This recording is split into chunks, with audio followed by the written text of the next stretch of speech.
Hello and welcome to the first ever episode of Delete Your Opinion. This is the greatest web show on the planet of web shows. There is no other shows you need to be listening to except for maybe Who Watches Who with Delete Your Opinion. I am Mathew and I will be the host this week, and I am joined let's start with Scott. I was going to go from who's on my screen. I'm joined with Scott. And Ewan. Scott, introduce yourself. Yes, hello, I'm Scott, I guess. Hello. Yeah, there you go. Get voices out. Sean, hello, my name is Sean. Nice to meet you, everybody. Hello, I'm Ewan. Everyone's waving. This is a waving. We're all waving. We're very enthusiastic about the first episode. This week we are talking about Star Wars, everybody. Yes. The least controversial property on the face of the earth. Nobody hates Star Wars more than Star Wars fans, just saying. No. Yeah. The most normal fans ever, Star Wars Yeah, fans. absolutely. So I'm sure that there will be a lot of logical, thoughtful, introspective discussion. Absolutely, very intellectual, very non-biased. The main discussion I have is TV the future of Star Wars, which I think is going to be really interesting with The Mandalorian and Grogu just coming out, which the three of us, Sean, Scott, and myself, have seen. Yes. Ewan, I don't know if you've seen Yes, Mandalorian Ewan's and Grogu definitely seen the film, and yes, he's absolutely such a seen unique it. perspective to this discussion. But I think what will be interesting is if by the end of this discussion you still want to see it.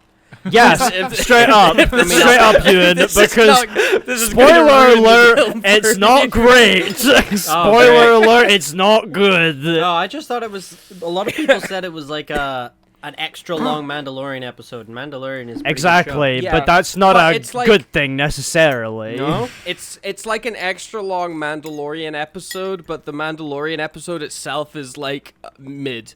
You know, like it's like an extra long, like not great. Like episode, no stakes, no tie-in to anything, no reveal of anything really significant. No you could pretty much skip But this all film, the and it would probably still explosions- make sense. but all the explosions and the music and all the stuff that the trailers make it look so cool, and he's got and jet. You are 100% correct on a lot of the things that you actually said there. I know, from the trailer. right? The soundtrack, the soundtrack, I genuinely think is fantastic. I think it is one of the best soundtracks that we've had in Disney Star Wars. Oh yeah, you know, like if you try to think of the soundtracks to fucking the sequels, like I cannot name you a single song from the sequels that stands out to me as like fantastic. I can name one. I actually don't know the name of it, but which is a great start. But yeah, it's with great. all of the music with Star Wars, I think the other point you're trying to make is none of it's very memorable, whereas the music for like the previous films are memorable. The only one that I remember is the one they used for the trailer for the last one, The Rise of Skywalker. Which was literally, it was a remix that someone had made. It wasn't even made by John Williams. Amazing. And everyone was like putting in comments, this is the best. This is like John Williams at his finest. Oh man, his last film that he's gonna do for Star Wars. And it turns out it wasn't even fucking him. It's like a David Guetta remix or something. The marketing for The Rise of Skywalker, they were like, this is John Williams' best soundtrack that he's ever made. This is like he's gone to another level. I heard one of the songs and I was like blown away by it. Then you watch the film, it's just like fucking wallpaper music. Yeah. It is the most unremarkable soundtrack I've ever heard. Not to shit on John Williams, for he is a master at John Williams is amazing. One of my best people for music and films. But the point that I'm making is the Disney era has not been famous for its soundtracks. I think that's something that they've really stumbled on, and that this film does really well. Like when this is going to mean nothing to you, Ewan, but when they go to that is it like the rainy place or whatever, and then like the synth starts fucking playing in, like when that synth hit, I was like, oh shit, this is like cyberpunk. This is fucking sick. Yeah, no, it was pretty sick. And what's really interesting about the Mandalorian and Grogu film is this is the first Star Wars film that we have had in 7 years since Rise of Skywalker. And honestly, I can kind of say, like, Star Wars films used to be such a big hype, such a big event, you know? Like, Star Wars films coming, sick, fantastic. And then this film was like, oh, cool, it's coming out next week. and you're like, oh, okay, cool. And then you check it out, and there's not any high stakes, no real consequences. I mean, it's fun, but it is just like a big, massive filler episode. But I will say, the first 5 minutes of the movie, incredible. Like, the fighting choreography, it was like Mando meets John Wick. Like, he was like an angel of death, kicking ass at the start of the film. Nice. And then I feel kind of by the second half of the film, I was kind of clock watching, and I was kind of getting bored, and the pacing starts to fall. And the writing it's just like plot armor against plot armor. It's like things just happen for the sake of it. It just happens, and I'm like, why did that happen? And like, there's so many things I could talk about, but I want to know where you want to start with this, Matthew, because there's loads to dissect. Well, I want to hear Scott's general thoughts on the film first, and then we can get into a bit more of the dissection. Of course. I mean, one of my biggest issues. General thoughts. One of my biggest issues with this is we're following characters who already have their character arcs wrapped up at the end of like season 2 of Mandalorian. Like great. Straight up. By the time we got to like the Mandalorian episodes of Boba Fett, I'm already tired of these characters. And then season 3, I'm already so tired of these characters, and there's nothing more to give to these characters. It's just so straight boring. up. Yeah. Especially with like Grogu himself, being the yeah. Yoda species, and they age so slowly. And the time frame of the Mandalorian, there's absolutely like no development that he can go through because he's still a baby at the start and he's a baby at the end. You know, like, so it's just like, oh, cool, you've had a baby this whole time, I guess. Although that's one of the things in the film that I enjoyed, where I was like, oh, maybe the film's gonna like take an interesting like perspective twist, and the this old is take care of the young, the young take justification. care of the old kind of deal. It's a dog shit line in the film, I agree. But when I was wondering where you were going with it, so like, that was cringe.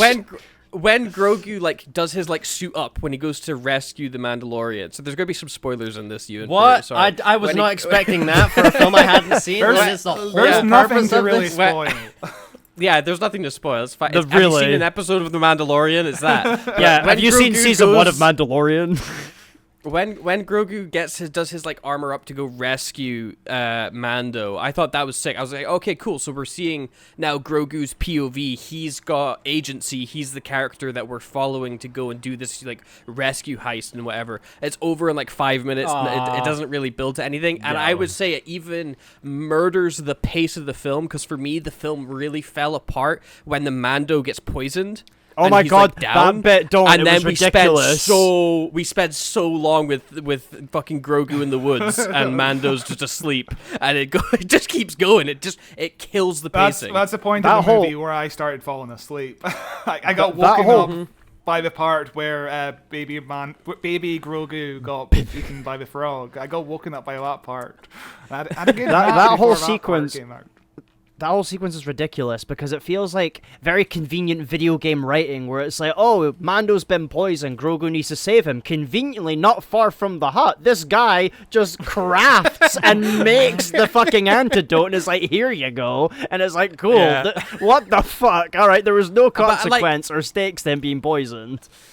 Like Mandalorian writing has always been almost video game writing. Like every single episode arc is like a fetch quest where Mando gets tasked, goes to place, get thing, come back. That's the structure of Mandalorian. Yeah. And it works for the TV show, but I think it doesn't work so well in the film when you can really tell when like, oh, that's the end of the episode here. And now we're starting episode 2 of this arc. And now we're in episode 3 of this arc. I felt like this was like 4 or 5 episodes of Mandalorian. Yeah. You can really see the pacing of like, oh, this is where that episode should have ended. This is where this one begins. And it kind of feels like when the film's progressing, it didn't know where it was going to go. Like, it didn't know what it wanted to do with itself. It's what I felt like. And then I was like, oh, okay. Like, we've went from like, what's the Empire doing to now we're doing a side quest about the Hutts. And you're like, okay. Also, yeah, but the Hutt stuff I thought was, it was what it was.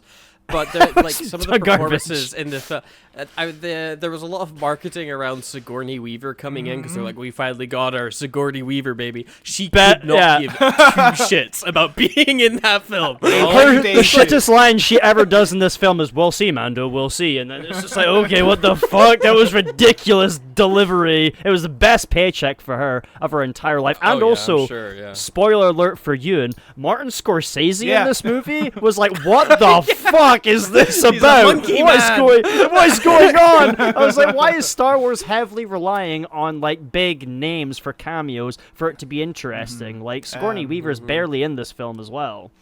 Martin Scorsese gave me big flashbacks to the Jon Favreau movie Chef. Oh my god, yes. A brilliant film. I wish I was watching that instead. Honestly, Oh, yeah. Chef's incredible. I mean, this is maybe Jon Favreau's worst film. Oh, I've actually been talking because I have nothing to Iron Man 2. I have nothing to contribute in this Lion part of the King. conversation, but I went and Googled why did they make this movie, and it's just popped up with someone on Reddit saying that Jon Favreau, who directed The Mandalorian and Grogu, doesn't understand why he received the assignment to make the show into a movie, and it's literally Yeah, just to because, sell like, merch. Brilliant. Yeah. Well, Yeah, honestly, he was all I set up to do season 4 of Mandalorian. He had the entire season mapped out, and then Disney came up to him and was like, "Hey, would you Make a mind film." making a movie instead?"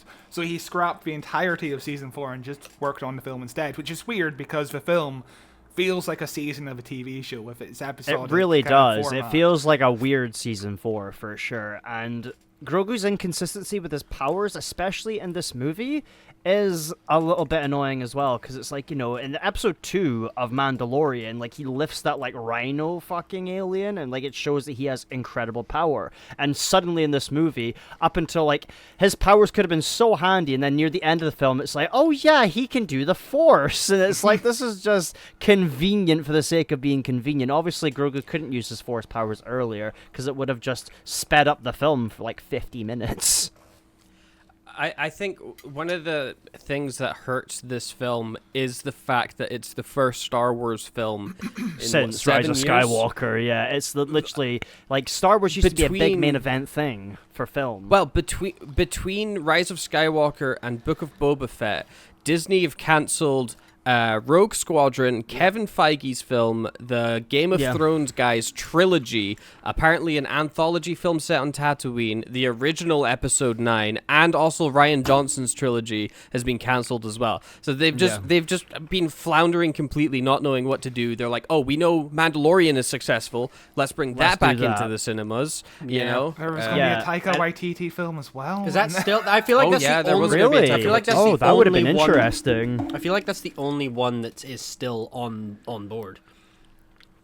Yeah. Well, Who knows? there's the next film that I know we're getting because they've filmed it, but you know, I guess that's never a guarantee. There's a Ryan Gosling-led Star Wars film coming out. Ah, Oh, I called did hear about The this. Last Starfighter or something. It's I called think. Maybe Star that's Wars something similar to that. Starfighter, which is Starfighter. That's a bit it, of yeah. a redundant title because you have the word "star" twice and "wars" and Yeah. "fighters." Yeah. It's basically Yeah, Star almost Wars the same word. Starfighters, yeah. Star Wars is Star Wars, coming out. Oh, sick, with Ryan Gosling, Star Wars. I'm so excited for that. I feel like they should double down and just cut out Star completely and just call it Warfighter. Yeah, Wars. Warfighters, wars. This is wars. This is just wars. This is war, baby. Star Wars War Stars. War Stars, yeah, brilliant. my favorite. War my favorite Stars. But we've been very negative the first 15 minutes of this episode. I'd like to hear what were some positives that you have from the film, because like it's not all bad. Like it's actually pretty good. You did actually I did start with say a the first positive. 5 minutes is incredible. The first 5 minutes of this film was banging, where it's like, you know, Mando's kicking ass, killing the Imperials. Like, the choreography with the fight scenes is fantastic. I was like hooked. I was like, sick. This is going to be a good Mandalorian and Grogu film. I'm looking forward to this. And like the whole ATT sort of fight sequence when, like, I think he's on Hoth from the looks of it. That was pretty fun. Like, I really enjoyed that entire sequence. Yeah, it was some space ice planet. Snow that I planet. assumed- yeah, Hoth. Yeah, I assumed was Hoth, but like I thought that whole beginning sequence was awesome. I don't really have any really positives, I'm afraid to say. Like, Hate it. Worse than Rise of Skywalker. I just had no investment in this movie, and at the same time, I had no major issues with the movie, apart from like the writing, which Star Wars writing is always a bit hit and miss, especially Yeah, with the sure. George Lucas stuff in the prequels. Yeah, straight I'm up. sorry. I agree with you I- 100% there, Scott. Star Wars can be a hit or a miss for sure, and this film is completely clunky- fine. clunky dialogue is I think part of the Star Wars charm. Like I think Star Wars can get away with the clunky dialogue because it's a little bit camp. You know, it's for kids. It's a little bit whatever. It's goofy. But one of my issues with the dialogue wasn't so much that it was clunky. It was repetitive. Yes. In the same scene, you would have a character say something, and then like Explain 3 it lines would again. happen, and then they would say the same line again that they said at the start of the fucking sentence. I'm like, am I in a fucking loop? What's happening? You know? Yeah, wasn't that with was it Jabba the Hutt, Jabba's son? He repeats Yeah. himself like an old man Yeah. over and over again. And Yeah. you're like, okay, I That's guess my we're main hearing issue. this for the 5th time. All right.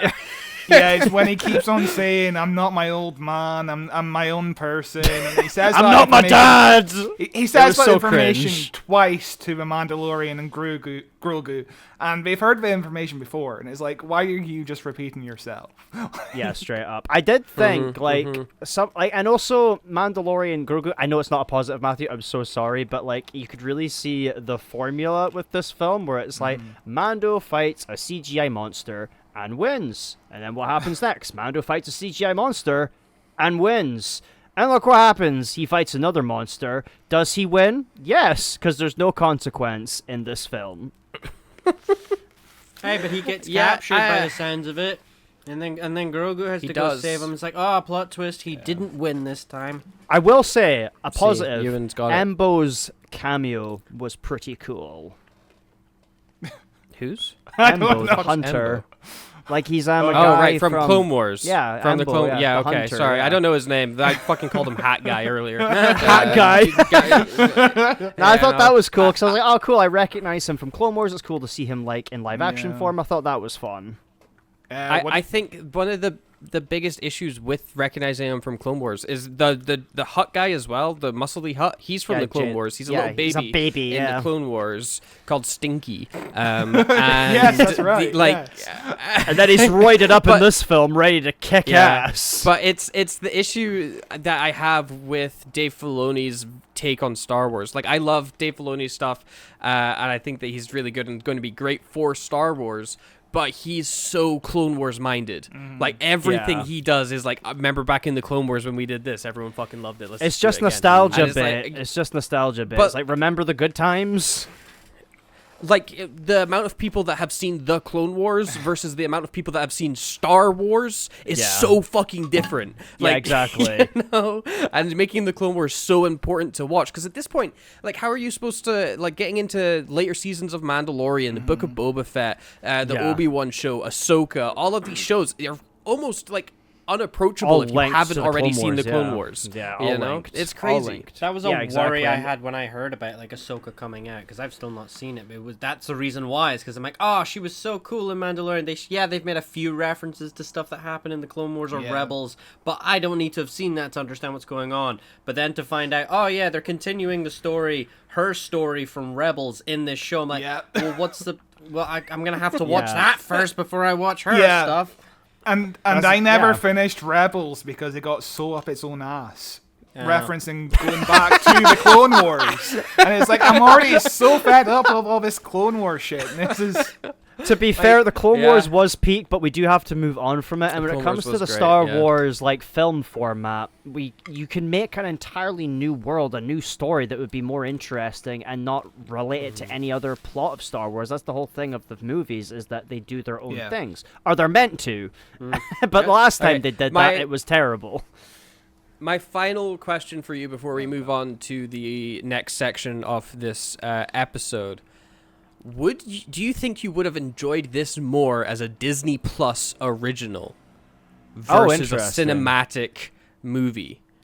I feel 'Cause like I think it's- if this was just on Disney Plus, and if it was like 2 years earlier, like season 3 is still kind of fresh in my mind because I don't remember a fucking thing from season 3. I'm gonna be honest. I've never Mandalorian. seen Jack season Black. 3. I've never seen season 3. I saw the first 2 seasons. I saw that Jack Black's a cameo, but I was like, I didn't get interested into season 3, and I've heard it's not amazing It's either. not- it's not so- great. It's fine. It's enjoyed whatever. it. It's fine. I quite enjoy all Yeah, of Mandalorian. I've enjoyed. There's definitely been like a couple episodes that have been very forgettable or mid, but like that was the thing about the Boba Fett show is it was all right, and but then it was kind of just meh. Like they had got the characters wrong. But then, as soon as Mandalorian came in, you're like, "Ah, sick! This is fun."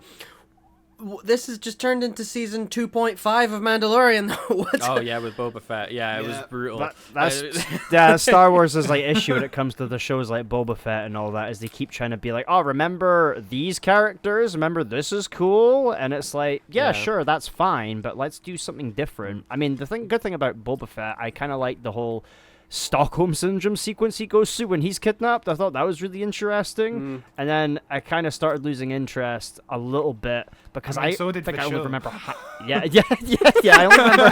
only remember half of the goddamn show. But that answer my question. Do you think I was waiting would for have Sean been to finish. better on Disney Plus? Yeah. I don't know. I would say it's more forgivable if it was on Disney Plus. Because then it's like, oh, Yeah, it would have been. Disney has Because the movie ends like halfway through the story when we capture the bald guy, which is the entire point of this first mission. Going in to capture the bald guy. We capture the bald guy, and that's where the first episode should have ended. I could have walked away. I'm seeing the next part next week. I would have had more investment in the next part of that story if there was a week gap. But instead, I was forced to watch more episodes of The Mandalorian when I was already tired of watching The Mandalorian. For 2 hours, yeah. it just sounds as though they're pacing very bad. It was the thought that I had. I was like, if this came out on Disney Plus, I think people would have thought that if this was like a little special mini season, season 3.5 or whatever, or it came out weekly, or was just a special 2 hours, the exact same as it is out on Disney Plus, it would come and forgotten about. People would have liked it. They could have moved on. But I think that making this a cinematic release, you expect it to be cinematic. And Yeah, 'cause one it's a of Star the Wars fucking film. things that I really didn't like about it was this film is ugly as shit. The cinematography and it Oh looks my like God. a TV show. It doesn't look like a film. It looks like a fucking TV show. Straight up. It's shooting Also, everything on the volume still. Like, You know that this for me, Matthew, but like there were moments where I was just completely disconnected because the CGI with like the huts and some of the monsters, I was like, this looks like garbage, and I don't believe this world exists. It's a green screen. It kind of brought me back to Doctor Who, when Jodie Whittaker season 3. Like it was kind of fluxy at times. Flux, yeah. Like, some of the CGI in this, I was like, cool. I guess they put more money in Sigourney Weaver's cameo than the actual film. Sick. I liked the puppets. I loved the fucking puppets. The puppeteer work the was puppets cool, were yeah. great. That was Like, impressive. Like at times, it was like I was watching Labyrinth. It felt like Jim Henson Muppet. Yeah, it it felt was pretty really good. solid. Did anyone catch? I do love. Did anyone catch the Sorry. part of the movie where the Jabba siblings were 69ing? I don't remember off the top of my head. No, You might have to refresh my memory, Scott. Or maybe you watch a completely different film on your Putlocker account, who knows? You cut back to the Jabba siblings at one point, and we're both sleeping with 60 in the 69 position. I swear to God, this is a Hell thing yeah. that happens. In the Hell movie. yeah. Did it happen, or was it in Scott's sleep deprivation dream? Who knows? You did say you were falling asleep during the film, so. Let us know in the comments below, guys. Were they 69ing? Because I don't remember. Okay, I think I could keep talking about Mandalorian for a full other hour, and maybe we'll do like a proper review episode once Ewan has seen it properly and has some more thoughts. But I want to move on now to the next section, which is agree, disagree. And if you guys look in the chat on Facebook, you'll see I've sent in a PNG of a thumbs up and of a thumbs down, Okay. so that we can get ready to show that up to camera for. If you Awesome. agree or disagree. That's Just clever. please hold with the hold music. Yeah. I think horizontal probably would work better for seeing it on camera. Yeah. Just so it. Anyway. That's Once everyone's got it up and it's ready. oh, there we go. I'll give you the first question. Perfect. I already agree. I didn't see that at all, Brilliant. Sean. That was just a reflection of your window. That was literally just, I There we agree. go. There we Yeah. go. Yeah. Holding it hold on. close. to I the camera agree. is Yeah, I probably a agree. decent Do you idea, see? Yeah. There Yeah. we go. Just a brief one. We'll workshop the agree disagree section. Maybe like cards or physical things you could hold. But for now, Or, a you know, thumb we could is just... Oh my god, you're so right. Oh my god, yeah, You're you so absolutely right. Yeah. Thumbs up, thumb down. Yeah. You're so right. You're so right. Well We're done. saving money I on the forgot budget that of we this. have hands. Yeah. So did I. I just, yeah. Anyway, right. Agree, disagree. Star. I'll sit in it. I'll just sit in it for a minute. I'll let you guys enjoy it. Okay. Agree, disagree. Star Wars is better as TV than film, and I want you to throw your thumb in 3, Oh God. 2, 1. Do you agree? I agree. Wow, I'm the only disagree. You and So-So, you and So-So. Okay, I wasn't expecting the big question right at the start. Oh, it's all big. It's all big Ewan's questions. impartial, They're all yeah. big questions. It's a big topic. Sean, Scott, why do you guys agree that it works better as TV?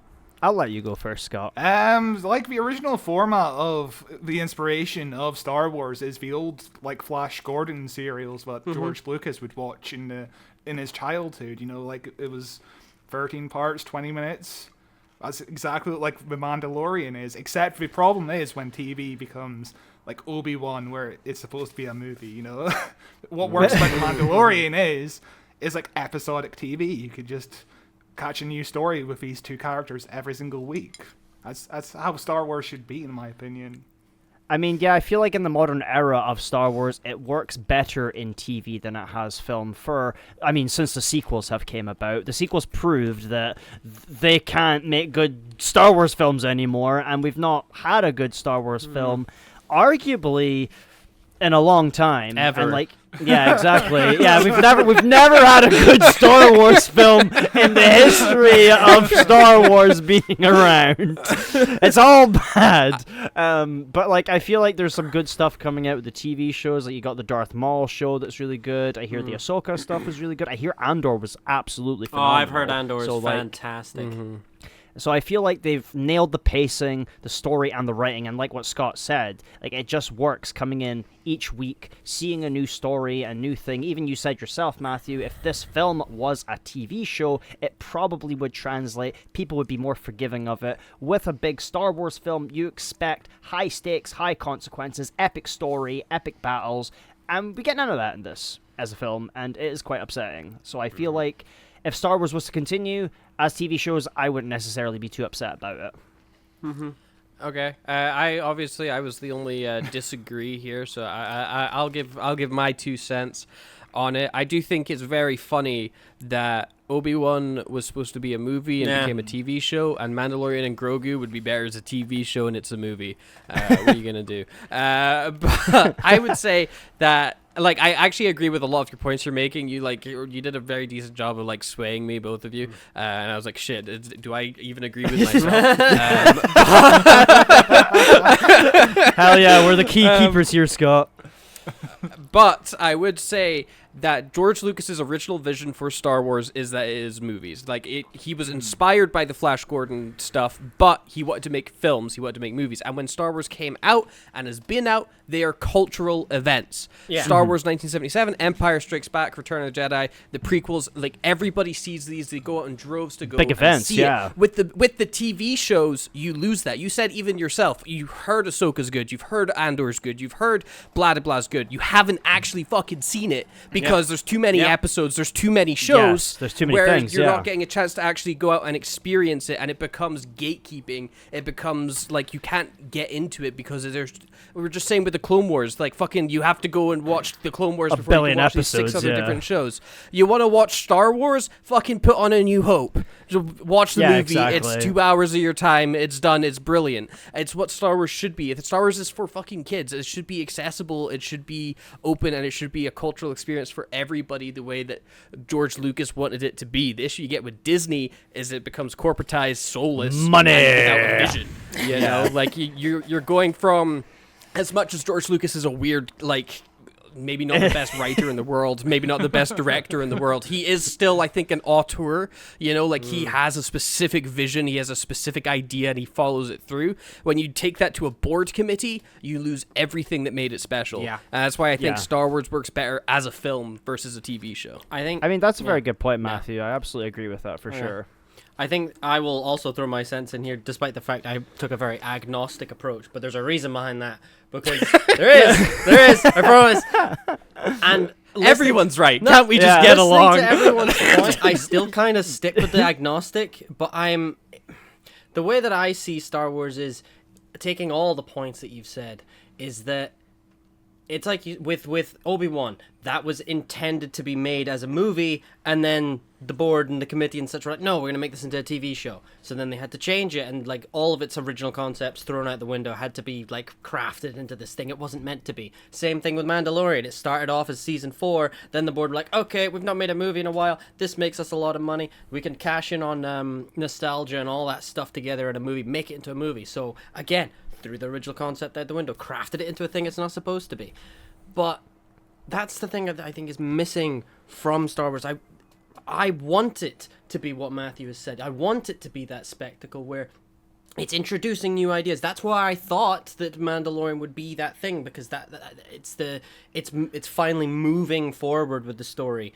Maybe not as far as the sequels, because that's probably the furthest point in the timeline. I forget the Mandalorian is actually set before those. But that's the problem, is that the sequels, similarly in themselves, they're crafting new story. That's what it's supposed to do. That's what you think it is. But they're not coming up with new concepts. They're rehashing things because they're trying to cash in on that nostalgia bait. And it's this. And with Mandalorian, they're cashing in on, oh, we've made all of this, built up all this fan base and such with the TV show, and all of this lore and such we built on. But we're not doing anything with it. We're just playing it safe. We could, the best way that Star Wars can move forward is if they do something new. And I agree with what Mathew said, that George Lucas, he's not the best director. He's maybe at times not the best writer. But my God, does that man know how to craft a concept and lore and build all those things. He has a vision. He's really good at world building and creating unique ideas, and different ideas. Despite the fact that he went back when he made the follow, like when he made the prequels, that's because there was so much story there to tell. But now people have started to get the idea that Star Wars is just staying in the same spot. That's why I was really excited when I heard that they were making that the High Republic show, The Acolyte. Because they were setting it somewhere. Everyone loved it, right? We've never seen it before. And I'm like, oh, this will be sick. I was going to watch it, and then all I heard was people saying, nah, they've done it again. They've not necessarily played it safe, but they've not executed it properly at all. I hardly know her. The things that I liked in The Acolyte were... I think Acolyte gets shit on more than it actually deserves, because I think there's some really good bits in The Acolyte, and they do some fucking... They're coolest fucking villain in Star Wars TV shows in The Acolyte. He's so fucking badass. Nice. But yeah, that's a whole other thing. Next, agree, disagree. Here we go. There are too many Star Wars shows. 3, 2, 1. I think everyone agrees on that from everything we've already said. It was one of my main points. Too much discussion around that one. Okay, next question. Star Wars should stop relying on legacy characters. 3, 2, 1, go. Okay, I'm the one disagree here. Okay, and this is maybe a controversial disagree, because Matthew loves nostalgia bit. That's it. Like I agree that Star Wars should move forward and is always better when it's creating something new. I think anything is better when it's creating something new versus relying on its past. But Star Wars itself specifically is such a big galaxy with such whilst being so small at the same time. Like everybody bumps into everybody around the fucking corner, you know. And one of the things that makes Star Wars so special are these characters like Darth Vader, Anakin, Obi-Wan, whatever. And like even in the Darth Maul show that's just come out, spoilers for this, the last like 2 episodes, the last episode basically is them running away from Darth Vader, and Darth Vader is just fucking terrifying. He's fucking terrifying the entire time, and it's when it's, I think, used correctly in the ways that is there. I got a big groan from Scott, but when it's used correctly, it can be effective and it can be emotive, because you know who this character is. You understand the threat that Darth Vader poses versus a threat that fucking glop shit the Dark Lord provides, you know. So it's a tentative thumbs up. I do think it would be better. I wanted it to be like maybe You want more Darth Vader. You want more Darth Vader. I understand. Yeah, Darth Vader should get his own solo film, guys. I know what we should do next. We should do a Han Solo sequel, but with Darth Vader. The thing is, Darth Vader voiced by AI.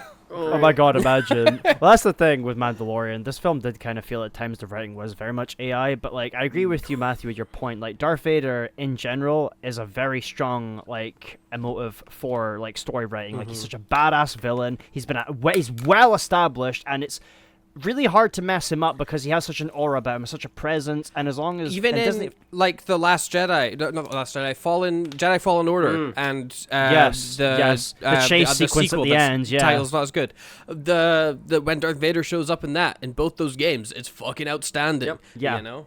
Yeah, because you're like, oh shit, the main guy is here, the main bad is here, I'm fucked. Yeah. I don't know. Yeah. I think it's. I am taking that into account. That is a fantastic point. Is that there's some characters that just stand out as like that is just Star Wars, and I feel like it's just like Star Wars is in that awkward space if it's not entirely sure what to do. Because I don't know, anytime I see anything new coming out with Star Wars, unless it's something like Mandalorian, which is like a fairly original concept, because it's original, for a good majority of the time, it was original characters with like cameos. Yeah. That's what I feel like Star Wars should try and do, is just make them cameos. Just make them come in, but like fucking every odd episode or something like that, someone new comes in. But the reason that Vader works there as well is because he appears, but he's not really part of the story. Not really. He makes his presence known. He feels necessary. He doesn't feel like someone's just dropped him in for the nostalgia bait. He's a tool for the story. He's a tool for the story, absolutely. exactly. And I feel like that is what Star Wars should try and do instead of trying to like nostalgia bait people. So somehow Palpatine returned. Speaking of legacy characters, did anyone enjoy Zeb in the Mandalorian movie? Oh yeah, it's all I could think. Every time yeah. Zeb showed up, I'm like, oh yeah, you're the guy from Rebels. What the fuck was your name? What was your name again? I know you're in Rebels. What was your name? is he like the main character? Did he do anything? No, he's not the main character. He's one of the guys on the ship from Rebels. He's part of the main crew in Rebels, but he's not Ezra. Let me see. Yeah, Ezra, that's his name. Yeah, he's the big purple Aladdin. monster man. Yeah, Ezra is Aladdin. Yeah. Oh, this guy. Yes, I've seen him. Yeah. Okay, next agree, disagree. Star Wars needs another trilogy film. Or series. Film? Oh, a trilogy film. One film and 3 films? Needs another trilogy. Agree, disagree. 3, 2, 1, go. Fucking hell. Okay, Ewan agrees with me. Hell yeah. Sean and Scott. There's factions forming. Me and Scott are in sync here. We're in sync. Sean and Scott are like, we fucking hate Yeah, Star fucking Wars. Ewan It and should I. end. I don't think they need more trilogy stuff, but I'll hold my opinion until everyone else speaks first. Okay, Scott, you can go then if you want. I just feel like we need to stop putting the cart before the horse. You know, with the last trilogy, they didn't plan it out, and it just turned out to be a complete disaster with each film. Shit show, yeah. You know, going in a different direction. Like, none of it goes in the direction that this Force Awakens was setting up. Somehow Palpatine has returned. Exactly. Where was the setup for that? Like, yeah. but if you just focus on individual films, you could have a sequel to that.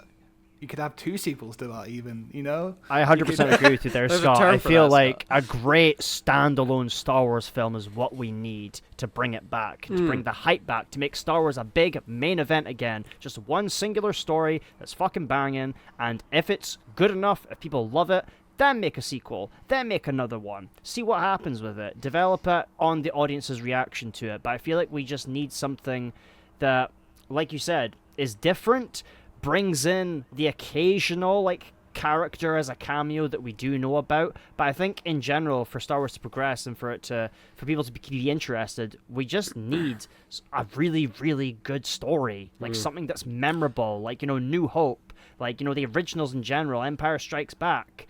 Like, these are films that are stuck in your brain that you have watched and you remember them so well.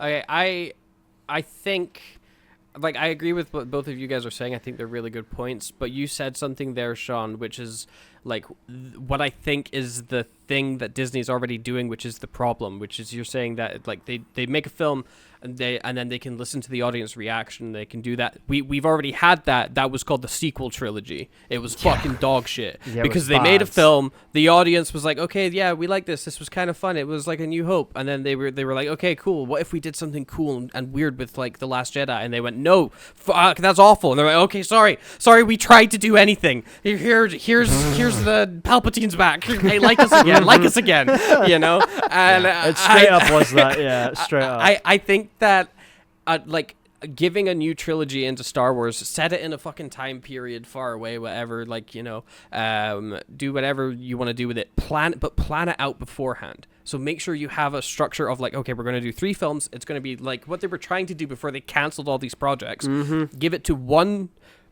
writer director, let them have a vision, or hope that they have a vision for it, trust them to follow through with the 3 films that gets it done, assuming that their box office hits, even if the audience reaction is polarized to it.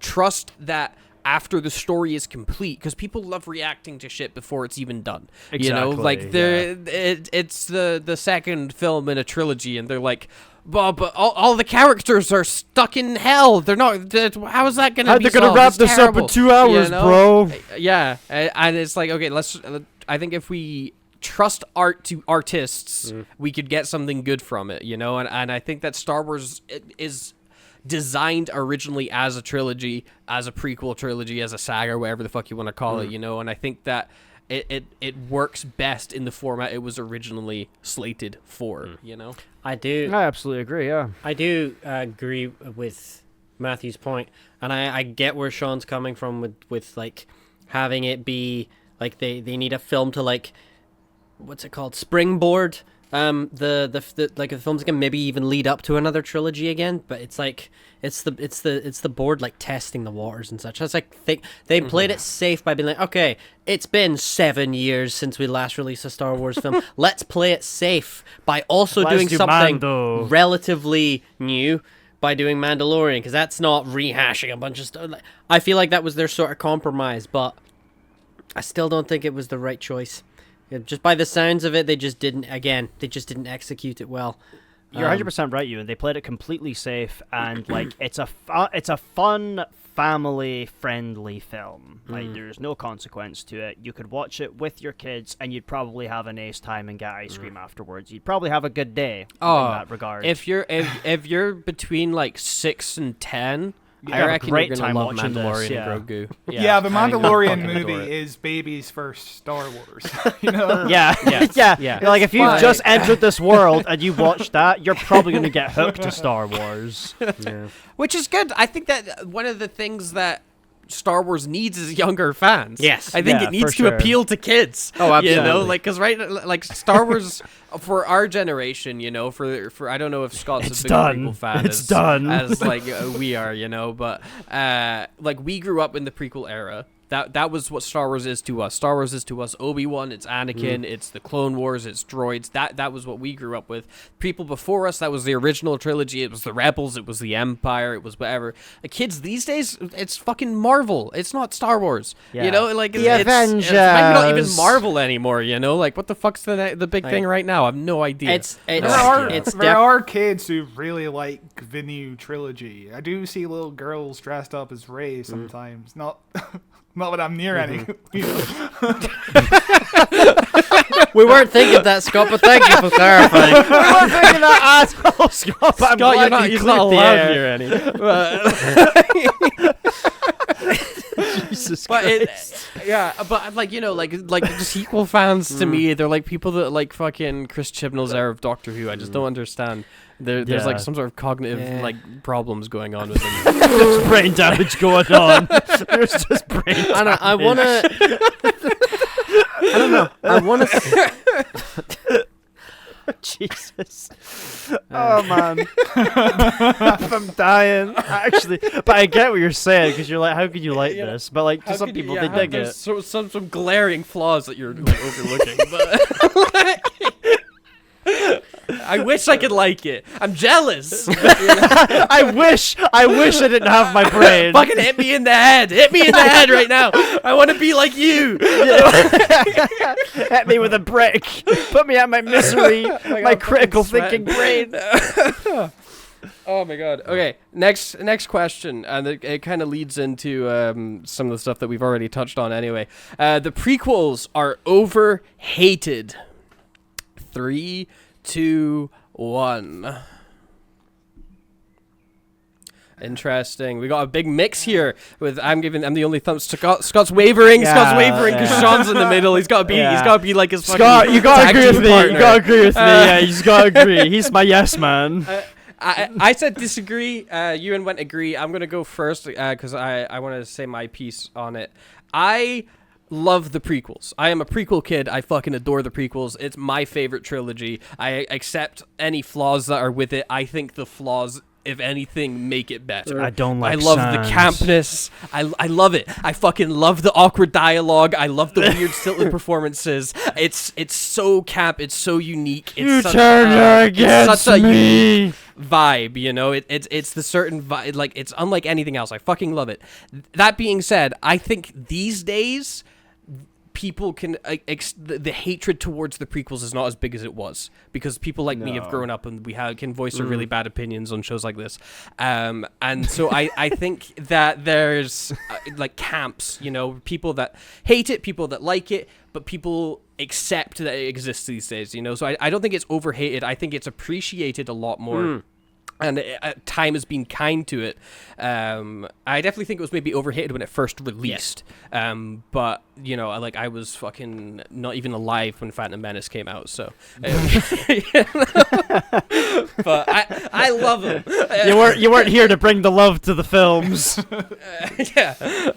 Anyway, Ewan, you agreed. I want to let's hear you. Well, I was putting under the fact that there's still lots of people that hate on the prequel trilogy. There's still a few people that I will speak to who are either my age, mostly older, that will just say, nah, prequel trilogy sucks. Until I bring up, okay, fine, if you think the prequel trilogy sucks, you're entitled to your own opinion. Episode 3, pretty darn great, especially that lightsaber fight right at the end. Almost every single time, most of those people will go, oh, okay, fine, yeah, I'll give you that. That's pretty good. So that's my kind of take on it. Is I really do enjoy the prequels. I have seen the prequels a lot more than I have seen the originals.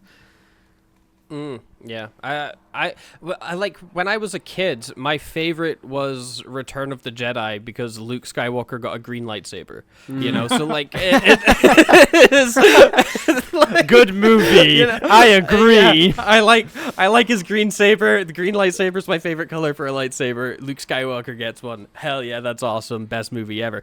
I liked fucking Attack of the Clones because there's like a scene during the big fight at the end where Anakin gets a green lightsaber. I'm like, fucking let him keep it. It's the best looking lightsaber around.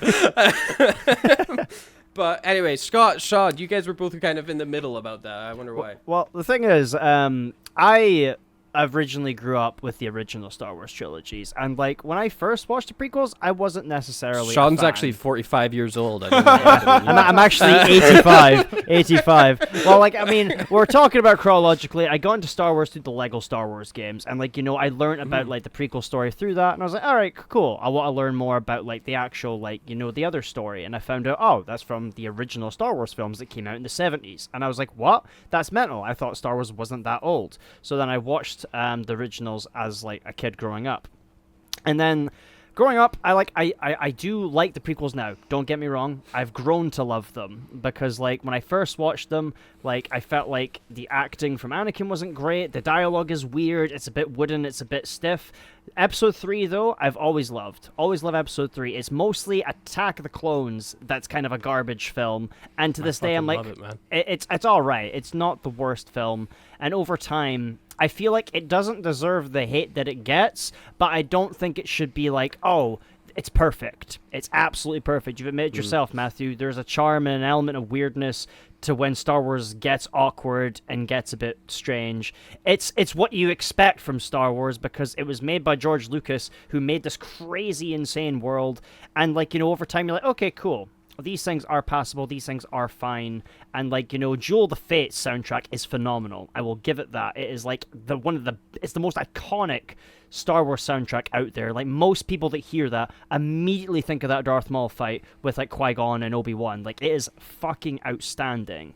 But I just wish when it came to Phantom Menace that Darth Maul was a bit more fleshed out. And I know he's a bit more fleshed out now, but in the moment, you can see where the prequels kind of have their sort of issues. But I don't hate them. I do like them. Like I said, I've grown to love them. As a whole, I think that the originals and prequels are amazing, especially when you binge them. Sequels are absolutely dog shit. They are bad.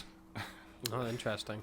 So my story is I never fucking really grew up with Star Wars. The first Star Wars movie I watched was The Phantom Menace in like 2008. A friend from school lent me the DVD. I was 10 years old. And I watched the DVD and I'm like, it's fine. I don't really care for this story. It's a fine movie. I don't really give a shit. I mean, I didn't watch it. I didn't watch any other Star Wars movie until like 2015, the year The Force Awakens came out, and I'm like, I might as well just try and get through the entire saga, try and watch through the Clone Wars, etc. So I was 17 when I first really watched Star Wars, and I just still. It's fine. It's a fine franchise. I'm not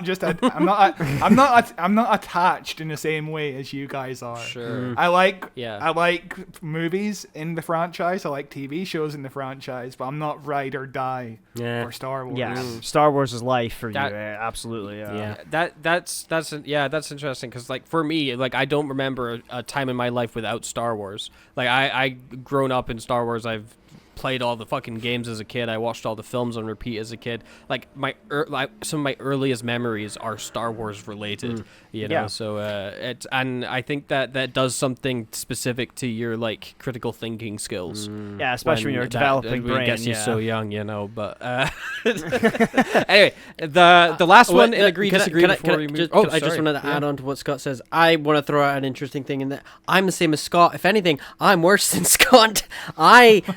I grew up with not knowing what Star Wars was. The only knowledge of Star Wars I ever had was what Sean said, the Lego Star Wars game, where they don't talk.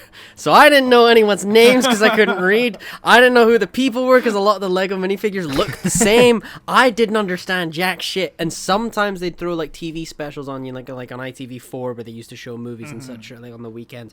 So I do vaguely remember at one point they were doing a Star Wars special. And I remember seeing like the ending of episode 2 without realizing it was Star Wars. But the first time I ever watched Star Wars was marathoning the whole thing in like 2016 with my friend Ryan, because The Force Awakens was just about to come out. And I didn't know anything about it. Ryan didn't know much about it either. He will claim to this day he does. But we watched all the prequels. I didn't realize they were prequels, all of that stuff. And I was kind of the same. I thought it was just kind of, it's good. I really enjoyed it, but it's not stuck with me.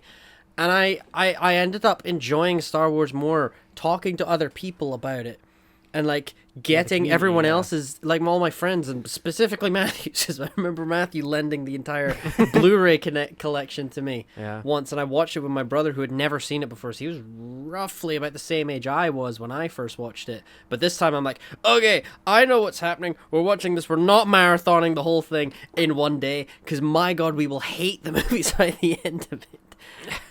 But I just enjoyed it a whole lot more. When it's a weird thing to say because the Star Wars community is weird, but no one hates it more than Star Wars fans. That's what I'm saying. Worst fan base in the fucking world, Star Wars. Like, so toxic at times. You could get some really nice, and like majority of Star Wars fans, I would say, are really nice and are really passionate fans. But it also it attracts some real fucking like basement dweller people. Yes. Yeah, definitely. Some Some keyboard warriors for sure. Yeah. Okay, last question on the agree disagree before we move into the next segment, which will probably be the last segment because the show is running very smoothly. The sequels are overhated. 3, 2, 1. Fuck, I don't know what I'm gonna give. I think a thumbs up.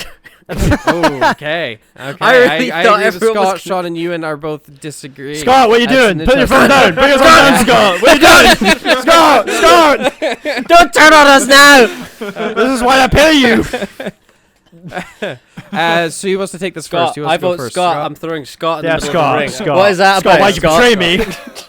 I mean, I find The Force Awakens to be just a solid 7 out of 10 movie. I had a blast of that movie. It's a Agree. fun movie. Agree. With The Last Jedi, I like it more than most people on the internet. I would say it's like an 8 out of 10 movie. The only part of that movie I don't like is the Finn subplot, and even then, I'm like, sure, it's fine. Sure. Yep. The Rise of Skywalker is absolute dog shit, but I liked 2 out of the 3 movies, and I think it is overhated for sure. It's overhated for sure.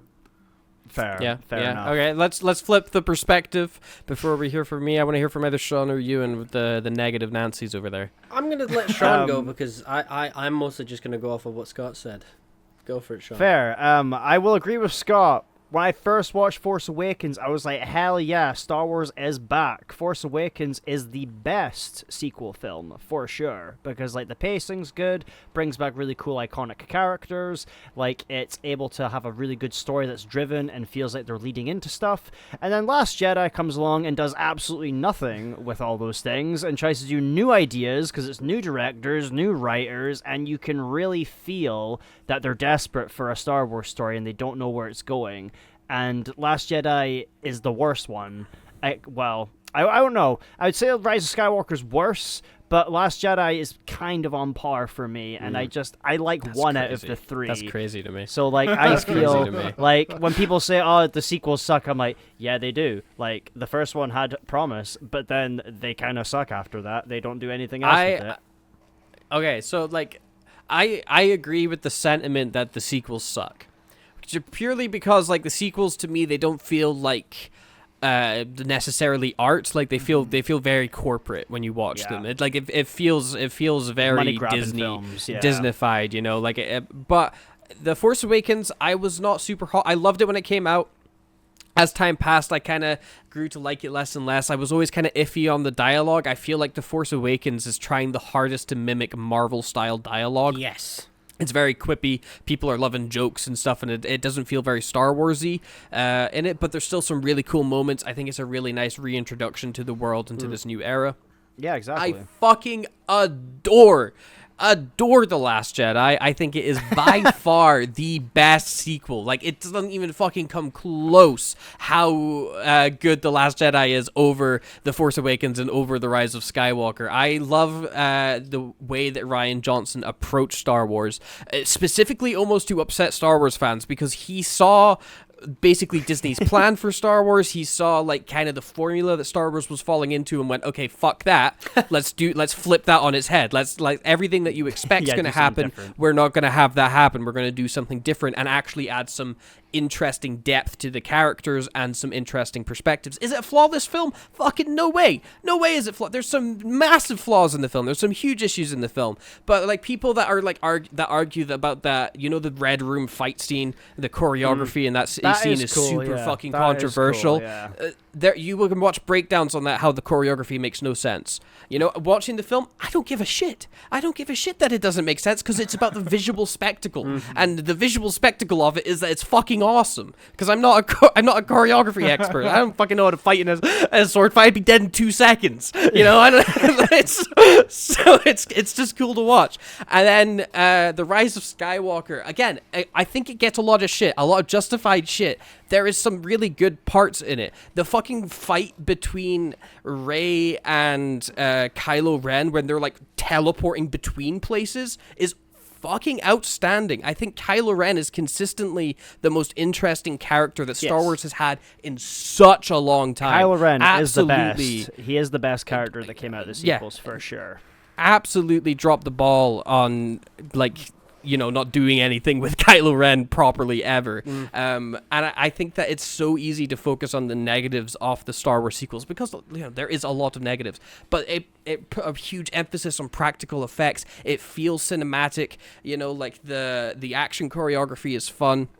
some of the characters aren't great in it. The story's a bit shallow, but there's a lot, I think, to find in the sequels that makes it worth at least watching once. You know, like, I'm not gonna. I feel like I'm talking really passionately about something that I think is like a 6 out of 10. You know, Star Wars makes Mathew's brain go burr. like there's a lot to like, but whatever. Ewan, what do you think? I'm going to end that big, long, passionate speech. Yeah, it's mid. Yeah, it's pretty mid. See, I think the way that I see the sequels is kind of how a lot of people see them. Is when you think the prequels and you think the originals, you kind of like pick out individual movies as well at the same time that like stand out in your memory, be like, oh, that's sick, and it kind of gives that specific trilogy a glow. But when people think of the sequels, they think of it as all 3 films. They don't necessarily pick out each individual film. A lot of people will say Rise of Skywalker is shit, Last Jedi, Force Awakens, it was kind of okay, but therefore they kind of just turn it into a sort of like gradual decline. They don't think of it as individual things. Now with me, when The Force Awakens came out, I wasn't really sure how I felt when I watched it, because again, I had only recently watched all of the films. But going back to it, I've definitely enjoyed it. I've seen like the kind of concepts and such that they were going with it. Like they were teasing a lot of stuff. Now, if they had a showrunner, was what I'm going to call it, it's movies, but that had at least some kind of consistency to it, maybe it could have gone somewhere. I agree with Matthew. I really enjoyed The Last Jedi when I first watched it. I thought, actually, I really enjoyed that when I came at the cinema. Then when I had more time to think about it, and I went back and watched it again, there were definitely a lot of parts I'm like, oh, what the fuck? I still swither to this day on how they did Luke Skywalker because of the amount of things I've seen now. I like it. I fucking like it. I like it. I like... You like edgy Luke. I think maybe the justification that he had like a vision of Kylo Ren being like evil or whatever, and then it's kind of like that Ouroboros. I'm gonna kill this kid. Fuck yeah, I'm gonna kill him. Yeah, which I think maybe that could have been explored better in the sequel, that, you know, got flipped on its head and just reversed. But that idea of your hero isn't who you expect them to be.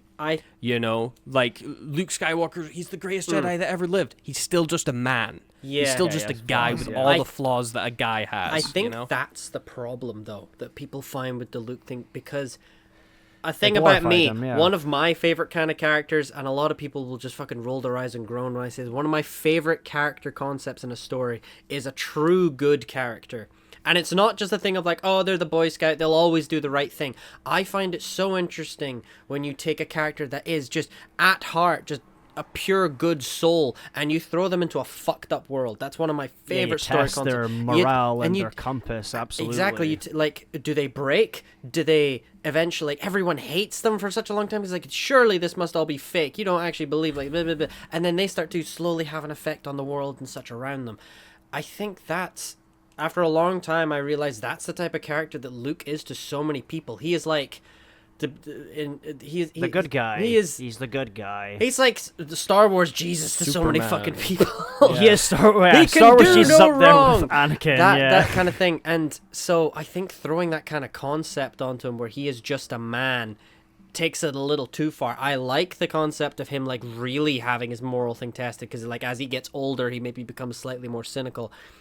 I like how they did justify him like going to kill Kylo. He didn't. They specify that in the film. He was like, "Oh, I swithered for a second."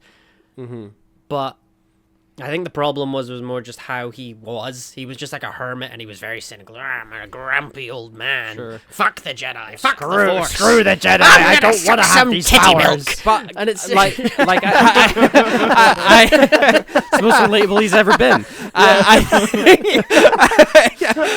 I think like, I mean, one of the benefits of The Last Jedi is that when you talk about the sequels, like The Last Jedi dominates that conversation because it's so like you can have this idea, like, oh, what is this idea trying to do? Are they approaching this? Because it's a film that actually has fucking ideas. Yes. As opposed to The Force Awakens or The Rise of Skywalker, which, like, all of us just didn't really mention because there's nothing to fucking talk about in them. I only ever saw The Rise of Skywalker once. They tried to play it safe again. The Kiss of Resurrection is so dumb. It's so dumb Yeah. in Oh, Rise yeah. of Skywalker. What was that You again? forget about What was that? the Kiss of Resurrection? When when Kylo dies Yeah. and then like Rey kisses Kylo and he like comes back to life. Yeah. Yeah. Nice. I liked it. I thought it would be better, though, if then they both lived rather than Kylo just died again. It was kind of Beca- like- cheesy and very Disney-esque, and I was like, whatever. It's fine. I agree with all of the points that everyone made. I think that the beauty of The Last Jedi, the beauty, if you could find any beauty in the sequels, is that, you know, it's kind of so batshit that it's interesting to even think about, like, what were they trying to do at any given moment, Yeah, because these there is films were definitely made, kernels yeah. of good ideas, and there's definitely some major flaws in it, and I don't think that I don't think any perspective taken on the sequels is necessarily wrong, because you can point to a million things in almost every single scene that would justify both opinions. Yep. Yeah. Which I think is very, very interesting. Now, let us move into the next section, shall we? This is going to be an interesting one to do logistically. I wonder how we're going to do it. Let's see. I think if everyone pulls up notes on their phone, it'll probably be easiest way, and then do like write down a 1 to 10. Because we're doing a blind rank, pal. Okay. I am Same going to concept. give you a mix of Star Wars films and Star Wars TV shows, and you are going to blind rank them 1 to 10. Yeah, like Okay. you'll throw something at us and we'll be like, that's a 5, that's a 6. Surely that's a there's 10. like a website or like a ranking thing you can literally just share your screen for.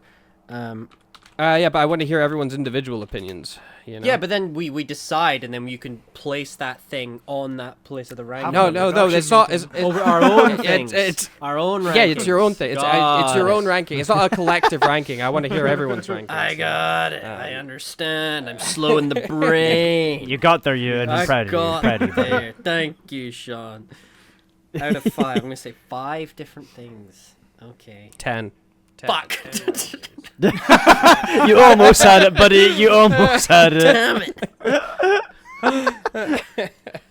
Okay, has everybody got a list of 10 up on their phone, or at least Sure. Yeah, prepared yeah. to write down some stuff? Okay, so we are doing a blind rank now. It's a mix of the films and the TV shows, because this whole discussion's kind of, where does Star Wars sit best? Does it sit best as a TV? Does it sit best as film? What even is Star Wars? It's been a very kind of like discussion of larger themes and ideas across the franchise. So we're gonna boil it down to an easy 10 list. What is our number 1? What is our bottom? I'm gonna throw out some names to you, and we're gonna rank them down. Let's start with The Empire Strikes Back. Where is that gonna rank on everybody's list? Oh fuck. I don't even know where it's going to Yeah. rank in my own list. I've immediately picked, and I'm like, that could have been a mistake. Yeah. See, I can see the list, so I'm trying not to like look at it, because I'm like, I don't want to sully my own opinion. You're trying to you know? preempt and judge it, yeah. Yeah. I wanted to say I'll make like a sort of ranking I'm fairly happy with, and then I might switch some stuff at the very end. No, you can't switch it, pal. That's the way the list works. Yeah, it's a blind rank. Just gotta You lock can't it switch in. it. You can't Segment commit. You have Got to. feeling, my dude. This has got nothing but wrong for me. Your decision is final. That's the first. We've only done one. We've only done one, and you're freaking out already. I'm throwing in the towel. Ewan's having a I'm just breakdown gonna over be a Empire. bystander. I'm gonna be part of the audience. I'm just gonna listen to everyone else's opinion. Yes, I agree with that. Okay, next up, The Last Jedi. Easy peasy for me. Yeah, from that big discussion, I'm curious as to where that's going to fit into everybody's list. We'll go over everybody's list at the end. I want to hear everybody's top 10 afterwards. Okay, once everyone's written that down, we're going to go with The Mandalorian. Where does The Mandalorian fit in Oh, your this is top tough. 10?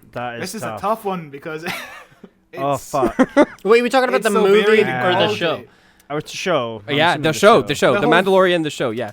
The whole Mandalorian. You can include the film in it. Just the franchise in the franchise of the Mandalorian. Where are you putting the Mandalorian? I'm changing up how I'm formatting my list, so this is. I've immediately. As long as it makes sense to you. Yeah, I I've hope it immediately does. put it where it is, and I already disagree with my own opinion. Wait, no, not there. Okay. Alright, Ewan's freaking out again. It's freaking out. I didn't expect this one to be so difficult. Existential Dude. crisis The format moment needs in going my head, man. Okay. Next up, we've got The Rise of Skywalker. Yeah, I know where I'm. Yeah, I know where I'm putting that as well. It's Yeah. not hard. Yeah, that was That's an easy one. Yeah, that's an an easy one. Okay. What about A New Hope? Okay. Yeah. Yeah, I'm gonna put that there. Yeah. I'm putting that there. Okay. Locked in. Locked in. What was Well, that? Wait, look at that. Are you all with us? A New Hope. A New Hope. Shadows. Okay, are we good? We good to move on? Sure. Yeah. Yeah. The Revenge of the Sith. Ooh, tough one. Immediate answer for me. Fairly easy for me. A very interesting list they've created so far. I wrote Yeah, I The know. Rise of Skyscrapers by mistake. Right. That would be an interesting film. Skyscrapers just bursting from Rising. the Yeah. ground. Okay. Star Wars: The Clone Wars. The TV show. series. Yeah. Yeah. Okay, yeah. Okay. Yeah. Okay. Okay. Yeah. Okay. Okay. Yeah. Yeah. Okay. Okay. Star Wars Rebels. Oh. Yeah. The TV show. Even if you've not seen it, just kind of your general vibes on it. Where would you put it? Based on vibes, because there's definitely going to be, at least with the TV shows, it's harder to know what you've seen. Or what? Yeah, it's all We've the got- same. We've got 2 left, and the penultimate one, Andor. Where are people putting brutal. Andor? Wait, have I missed some? There's maybe after Andor's the last one, so Oh, you okay. should have 1 gap left. Once you fill in Andor. Okay, and the last one is The Force Awakens. Oh. Fuck. Yeah. I'm actually pretty happy with my list, Interesting list, honestly. yeah. I'm pretty happy with my list. Yeah, mine's just actually that I would actually kind of agree a little bit more with it. Yeah. Scott, how you feeling about yours? Mixed. Mixed. Okay. Ewan, I imagine that you want to rip your hair out. I feel sick looking at my list. I hate this concept, and I hope we never do it again. Ewan's not getting a good night's sleep tonight. Yeah. No, it should have Okay, been so number my 2. my 10 list from the blind ranking that I got. Well, actually, let's do it one at a time. I'm curious. My number 1, or should we start at 10? Fuck it. Let's start Let's at 10. do 1. go from Okay, worst to fuck it. best. 10. No, Yeah, let's Let's start at number 10, 5. Yeah, 10. Fuck it. 10. 10. Yeah, fuck it. 7. We're going 7. What even is the show anymore? Who knows? Start at 5, and we decide to go up or down depending on what people say. I say number 5. Alright, we'll start at 10. Makes no Okay, sense. my number 10 is this concept is based off of like YouTube Shorts. It's a very popular game, the blind ranking. Yeah, the blind number ranking, something 10, we're familiar with, yeah. The Rise of Skywalker is my number 10. Scott, The Rise of Skywalker. excellent. Sean, The Rise of Skywalker. amazing. Ewan, The Rise of Skywalker. okay, Awesome, okay, we we're all all in agree. agreement. Rise We of all Skywalker agree. is Yeah. number 10. Brilliant. Okay, number 9, I have Star Wars Rebels. Same order again, so Scott. Oh, yeah, sorry, The Force Awakens, which I'm not happy about. Oh, interesting. Okay. Yeah, Sean. I have The Last Jedi. Okay. Wow. Okay. I'm surprised that okay, number 9. I guess you were waiting for Rise of Skywalker or hoping that was on the list. Yeah. Yeah, I was like, fuck, I hope that's not there. Yeah. Okay, Ewan, what did you have at number 9? I put Empire Strikes Back. Whoa. Whoa! What the fuck, Ewan? That was one of the first ones as well. That was Yeah, that was literally like the the first first one I said. What the fuck? What the fuck? Explain What? yourself to me. Why is that 9? I'll be honest. It's mostly due to the fact I'm not as big on the originals. They don't necessarily hit with me as hard. I've not rewatched them as many times. Damn, that's like the best I- one, bro. I understand that. Like for me and my like again, I don't know, man. I said I felt. shit. I said I felt. Yeah. I fucking hate it. It's fine. You are entitled to delete your opinion. It's the name Delete of the your show. opinion, you. Name of the show. Name of the show. Right, it's purely because it's the iconic scene of Darth Vader saying "I am your father," but I just don't remember much about like the this one in particular over the rest of them.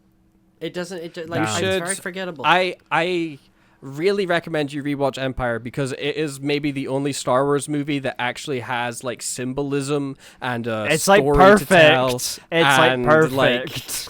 Incredible effects, incredible character work. The lighting, the Empire is highly praised for a reason. Like there's a lot going on beneath the surface of Empire Strikes Back that makes it a really interesting movie. But yeah, you're right. Second worst film ever. Number 8. Number 8. I have The Force Awakens. Scott. Okay. I have Star Wars Rebels. Oh, Oh, nice. interesting. Okay. Yeah, Sean. I have Star Wars Rebels. Okay. We're absolutely I agreement here, I mean, Scott. I have you baffling me in this list.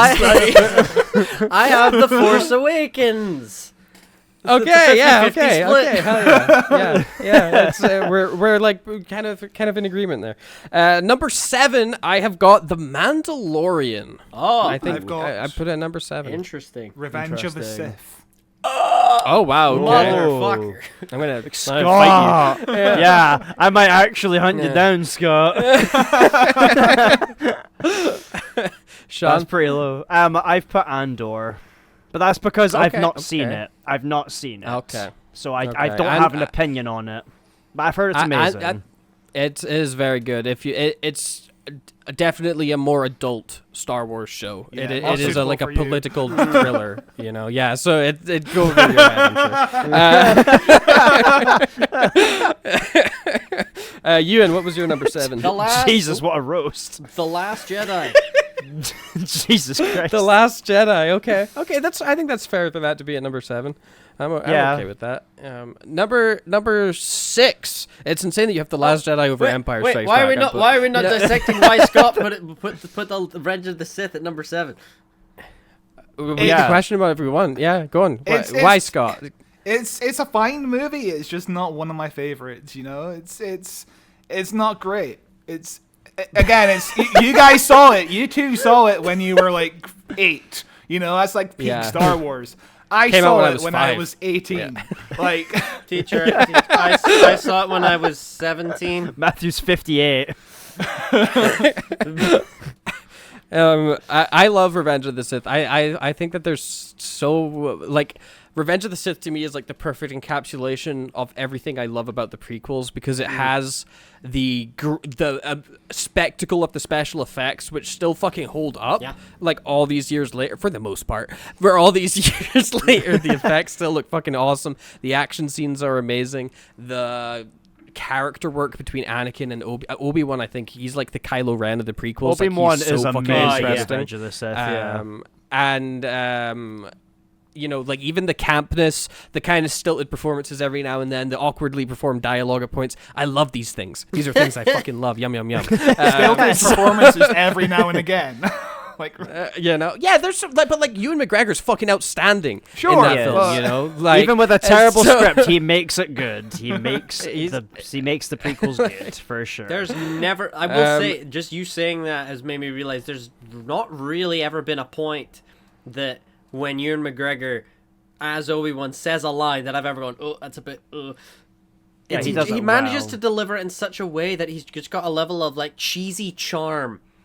Like it's just like it feels like a natural thing he would His say. acting He's is just- amazing. He's just a good actor. he's just a bit of a Yeah. wacky guy, but also wise. Like I even love in the Phantom Menace, especially at the start of the movie when Ewan McGregor's hair changes in every other scene because some of Yeah. it's reshoots and he has a really bad wig on. It's brilliant. Number 6, I put the Clone Wars. Scott, what about you? So I've got Andor here only because the spots above it were already taken. Okay. Very front-loaded your list. Yeah. Sean. I have The Force Awakens at number 6. Okay, I think that's fair. I think that's a fair I would place say for it's a Force fair one, Awakens yeah. to be. Yeah. Ewan? me, I got A New Hope. Okay. Okay. Okay, that was as much of an extreme reaction as I thought. I'm still it's fine judging, because but it's fine. I'm judging a little bit. I think it's fine because like A New Hope, as a film itself, I would say is it's good. It's fun. It's a little space romp. It's very simplistic. It's very straightforward. The story completes itself in the film. It doesn't need a sequel. If it was on its Exactly. own. But I also say like it kicked off this whole fucking franchise, man. You know, like Yeah. I get it. It's the thing of like, again, I don't have as much of a heart on the originals as the others, but I understand all of these things that it started everything off. But the biggest thing that I love the thing is I've listened to the Blockbuster podcast a bunch of times, and anyone who is listening to this should very much listen to the Blockbuster podcast. It is phenomenal. It's just pretty great. completely breaking apart how the entire creation of Star Wars happened and the filming of it and the making of it and how it pioneered so many visual effects. So I would, thinking about, if I had known how the rest of the list was going to go, I would have ranked it higher.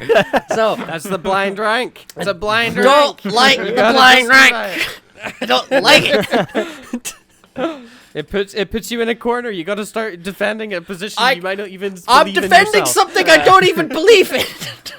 Yeah. Welcome to Blind Ranking. Number 5. This is now top 5 that Yeah. we're in, and my number 5 that I have is The Last Jedi. I think it's pretty damn That's good. fair from all the points you said, Matthew. I was expecting it to be relatively around there, so that makes sense. Yeah. I have the Mandalorian here. I have The Mandalorian as well, Scott. Oh wow! Fantastic. Okay. Nice. I have Rebels. Okay. right. Okay. This is- Just a slap bang in the middle because you haven't seen it. Yeah, I slap bang in the middle because I haven't seen it. I do know that it's weaker than the Clone Wars, but I also know that it like leads to so many other things that is still being like pursued story wise, like Ahsoka and a few other shows. And such. I've seen all of Rebels. Interestingly, unlike Scott, I liked it more when it starts getting up its own ass a bit more in those later seasons. Like love the Star Wars, first man. season, the first season is very much a kid show for fucking like Disney, the Disney Channel. I think it was on. XD. And yeah, there you go. Disney XD is very Christ. much a kid show. Foreshadowing. Season 2 it gets a bit more mixed, and then I think there's 3 seasons of Rebels. The third season it's just the Clone Wars again. So it fixes itself eventually, but it gets there. And number 4, I put Andor, because it's a banger. About Scott, doors. what about you? I've got the Clone Wars, my first love of Star Wars, to be honest with you. Wow, I love the Clone Wars as well. I think the reason too. like the Clone Wars is kind of low in my list, like it's number 6, and I put it at number 6 because I love it, but I think it's so hard to introduce people to the Clone Wars. Like the amount of people that I'm like, you need to watch the Clone Wars, like let's watch the Clone Wars, and then like you start in like season 1 and it's like fucking terrible, you know. And then it's like, oh, but if you want to watch it, you could also watch it in chronological order, where you're watching season 3, then season 2, then season 4, then season 1, and it's so like there's a lot of obfuscating around the Clone Wars that kind of makes it lower for me, but I also fucking love it. I think it's fine. Season in 3 4 as well. onwards is fantastic. Some of the best Star yeah. Wars is season 3 onwards. Yeah, definitely. Absolutely. Sean? I also put Clone Wars at number 4 because Clone Wars you is guys are looking at each other's spectacular. list. Yeah, exactly. Scott, we're back on the same wavelength to end this episode. I'm appreciative of that. Ewan? For number 4, I put Andor. Pure because I haven't seen it. We had the same one. But I've heard nothing but good things about it, and a lot of like the concepts and like non-spoilery reviews I've heard from like friends and such, and people's opinions who I trust. I've heard it's amazing. Yeah. Has said like it's grounded. It's like the story that focuses on the characters and all that good stuff. It's very relevant, I must say. Yeah. It's interesting to have like a modern day Star Wars property that actually has something to say. Like it has an opinion and it has a message in it, and it's really interesting and super rare for Disney. Number 3. Okay, we're in the top 3 now. My number 3, I have, much to Ewan's chagrin, A New Hope. At number 3. Well done. I'm so proud of you for being so brave. I have The Last Jedi. Oh wow! You wow. love it. Nice. You fucking love it. Yeah, hell yeah. Love it. Hell yeah. It's a good film. Sean, what about you?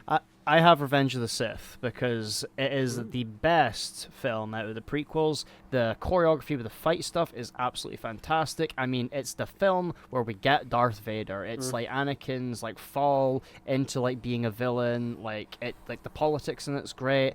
It's a good film. Revenge of the Sith. When I do talk about the prequels, I always liked it. I always loved Revenge of the Sith. It's badass. One of my favorite things about our friendship, Sean, is when you and we've known each other for a very long time. A very long time. We have a lot of history. When you and I were teenagers, over Facebook Messenger, we would send the Obi-Wan Kenobi versus Anakin Skywalker duel in GIF form. In chronological order to one another. So we did the entire fight through GIFs. Fantastic. And this was back in like 2011 Facebook as well. Yeah, this was a really long time ago. That was actually a core It's just memory that you've incredible. unlocked, because I remember that, and I was like, that was like a good like hour of just messaging GIFs the entire fight sequence of that end bit. Yeah, this is the next scene in this fight. Here's the GIF. Did you do that completely off of memory, or did you have like a video up so you were trying to remember? No, it would I be did off off memory. memory. So Fantastic. yeah, It it was would be off off memory. memory. It would just be like I can replay that entire film like fucking in my head right now. I was seen doing it to so see if many Matthew would times. continue it, and he was like, oh, he did. So like, I'm going to continue it and see how far this goes. Yeah, just we've done that. We did that multiple times. Like We that did wasn't that like a a lot, one yeah. and done. That we did that loads of shit, loads of fucking times. Anyway, Ewan, what's your number 3? My number 3 is the Clone Wars. Nice. Very nice and high. I maybe would have voted him a little lower to put some of my stuff that's lower down a little higher up if I was allowed to fucking change it. But the Clone the Wars, point of the game. I do appreciate the fact Exactly. that you get to like explore the lore a lot more of Star Wars. I've still never finished the Clone Wars, but that it is. that last season's so good. I man. have heard It's it's crazy. I haven't yeah. seen Oh, season yeah. 7 myself. I have heard It's worth it. It's like the first bit was kind of okay. Then there's like a The end's good. a backdoor pilot for the Bad Batch, and then the final arc is really good. But okay, I the one regret I have on my list is that I put the Clone Wars. I think 6 was maybe too low. I'd move it up if I could move it. I think that's my one It's regret. number 4 for me that I because it's have. pretty good. Yeah. Number 2, I have got, again, much, you and don't hate me here, but I put Empire Strikes Back. Oh, at what? number Why 2. did you put it number 2? Not number 2. My number 2 is A New Hope. Oh my god, Oh, Scott, nice, mine's is also nice. A New Hope. Hell yeah. Wow, you guys have, like, so much of the same list. Which is actually fucking crazy. Fantastic. Ewan, what's your number 2? My one might be controversial or not. I don't know. I put number 2 for me is The Mandalorian. Okay. Oh, Okay. okay. Okay, That's I fair. don't know if it's controversial Mandalorian's per pretty se, but good. like, It's very different to what everyone else is Mandalorian saying. is good. Because yeah. I'm focusing a little bit yeah. more on like the TV. Everyone seems to be their list is very movie focused, I guess.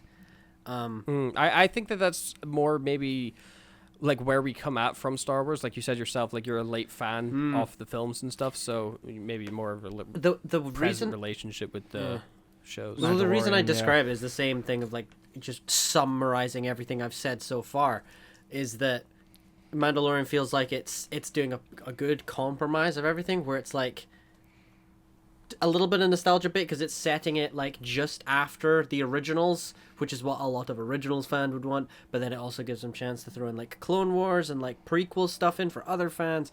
But it's also, for me, that was the most important. It was exploring like an original concept and a part of like the Mandalorians had barely been explored, and the whole thing of Beskar, and like the way that I am a big stickler for like lore, and I really felt like the Mandalorian especially was like a passion project of exploring more of the Star Wars lore. So that Mandalorian is a show, 10 out of 10. And that's I really enjoyed that. I've enjoyed every season, so I was always very kind of 50-50 about the movie coming out. So we'll see. Sean, Scott, what New Hope #2? How come? I'm curious, just as we're getting into the number 2. Like you said, Matthew, it was the film that spawned all of this. You know, like it's a great film. You know, there's nothing wrong with it. Like, because for the time period, the practical effects are really good. Like the story's pretty decent. It's like it completes the entire arc within the movie. So like it's I would say. And also, like, the whole arc of, like, Luke realizing that there's more to him than meets the eye, and, like, there's more to be explored there. I just think it's a fun film. It's great. Yeah, it's like one of the most important movies of like all time. You know, it's we wouldn't really have a blockbuster movie season without it. Really, Yeah. You know, And it's also like independent. It's amazing just to think about the fact that it's like the most expensive independent movie of all time, and it's absolutely insane to think about how we're still getting Star Wars to this day based on this little independent movie about space robots and space wizards. You know, it's the thing I was saying before. How like that podcast that really explores how the whole production of Blockbuster that explores how New Hope was made, and like. I agree. Completely blows my mind how not only was it an independent film, it was one of the most expensive films to make to date, and it wasn't a safe film. To be honest, very risky at the time. Not a lot of people believed in it when it was being made. Because like thinking about it though, around that time, a lot of like original movies were being made, so that doesn't actually surprise me too much. But there's also like a good mixture of like. Half the films were being made were based on books, like a lot of Spielberg's films, but then there was also just as many original films being made, like Back to the Future and such. So, but still mental. Yeah, absolutely. No, it was a good time. Number 1, the best one on the list for me. I know what yours is going to be. No surprise. Yeah, no surprise at all. It is, of course, The Revenge of the Sith. I fucking adore that film. It's my favorite film. It's been my favorite film for Star Wars since I was a kid. You know, besides that when I liked Return of the Jedi because of the green saber. I fucking adore it. Scott, what about you? Minus Empire, the only perfect Star Wars movie in my opinion. You must have fucking hated me. I'm so sorry. I don't like the It's okay to be wrong. Yeah, it's the name of the show. Delete your opinion. Exactly. My opinion's been deleted. My opinion been deleted. Mine's is also Empire. Like, Empire Strikes Back is my favorite Star Wars film of all time. Like you said, Matthew, there's so much symbolism. There's so much like storytelling in it. The acting is amazing. So when you said that, Ewan, I was like, I feel like you've just hurt my inner child. Like, that was like, it's like such a great film. The fight scene between Luke versus Darth Empire Vader. Strikes Back after Luke this. Even. yeah, Luke versus Darth Vader. That whole like good versus evil father and son fight. It's badass. Like him being trained on Dagobah by Yoda is fucking brilliant. Like I forgot about that. Well, like going to Dagobah. Yeah, it's so fun. It's fucking brilliant. And like the whole message of the film to kind of become this good hero that the galaxy needs is to face your father that you've never met, who is basically space Hitler. Like it's like such a great Space film. Hitler. Yeah. Yeah, Like yeah, it's the best awesome. Star Wars in my opinion. It is. It is. I agree. And Ewan, what is your number one? Mine is the same as Matthew's. My favorite is The Revenge of the Sith. It's the one. I don't know film- how I feel with sharing the same number one as the guy that hates it. I just hate the originals. That's it. That's all it was. As soon as I heard Empire Ewan's Strikes an Back, originals immediate hater. number 9. I wish I could make it number 11, doubling down. But number 10 was gone. I wish they could delete it. Delete that Yeah, movie. Yeah. Oh, wow. Name of the not the name of the show. But anyway, continue what you're saying, Ewan. I didn't mean to interrupt. That's fine. It was completely valid. It's the film that I return back to the most. It's just like what we've said already. I'm just rehashing. Just soundtrack, the choreography.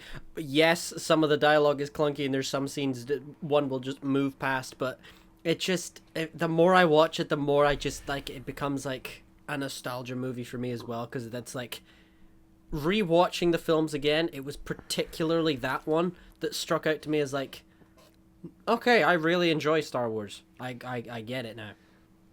Revenge of the Sith has a lot of the all-time favorite memes. Absolutely. Like there's so many quotable things from Revenge of the Sith. You are a bold one.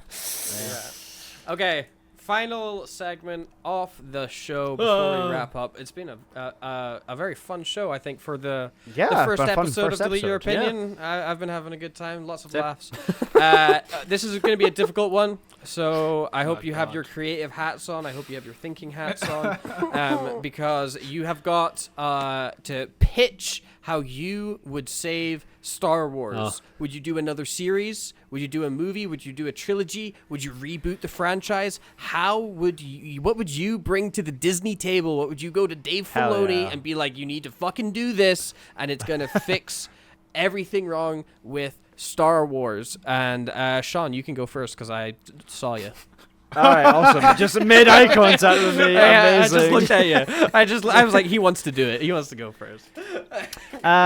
I think we should have a film on Darth Nihilus. I think that would be fucking excellent, to be perfectly honest. I think that would be really fun. I think I'm the only one here who knows who Darth Nihilus is. Yeah, exactly.